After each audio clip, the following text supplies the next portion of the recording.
Full of painfully funny accounts of getting the heave-ho from almost every job imaginable, this humorous book demonstrates it's not the bounce that counts, it's the bounce back. The inspiration for the book was my own experience of getting fired. I mean, this was not the plan. When I was hired by Woody Allen to do a play, this was going to be the beginning of my career with Woody Allen, becoming his muse. Very clearly, I could see this was not going to be the case. I thought he was a genius. He thought I was retarded, and it just didn't work out. I got a call saying that they were going to go in a different direction, which of course is show business talk for you're fired. After I had this experience of being fired, after being depressed, wanting to throw myself into traffic, I started asking friends of mine if they had ever been fired. I realized that I really like the stories about being fired more than I like the play that I've been fired from. I might as well wear a t-shirt at all times that says fire me. It's horrible.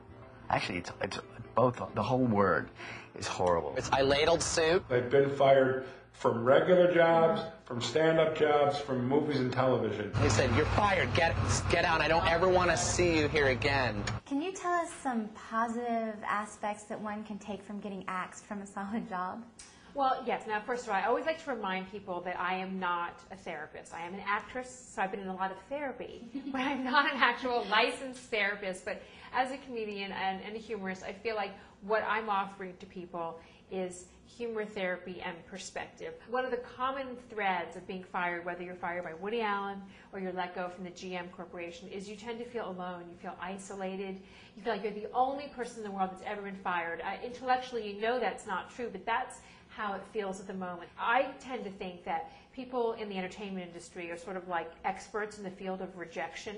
Yeah. You are rejected every day, and you have to find a way to get back out there again. And so to read the stories of how people pick themselves up, rejection after rejection and firing after firing, I think has applications that apply to everyone in every industry. I get letters from people from all over the country who've read the book. Someone wrote me the other day, and she was just fired, and she was so mortified that when she went to the bookstore to ask for my book, she was a little embarrassed to even say the title, Fired. She thought, oh my God, I thought they were going to think I was a loser. You know, statistics are that by the time you're 32, if you live in America, you will have had 9 jobs. Now, if you multiply that by an entire career, we can only imagine how many jobs we're all going to have. I think we have to make our peace with being fired, and hopefully my book, in some small way, will inch us towards that.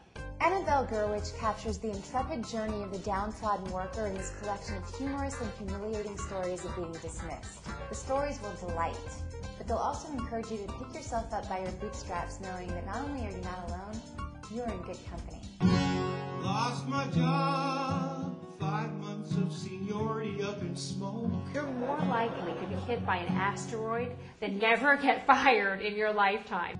Walk back home, cold and tired, uninsured and broke. So I think we all have to do something to sort of address this stigma. I think we should have parties and celebrate it. It's not great to be fired, but it gives you a chance to move on. And by the way, the greatest revenge is success.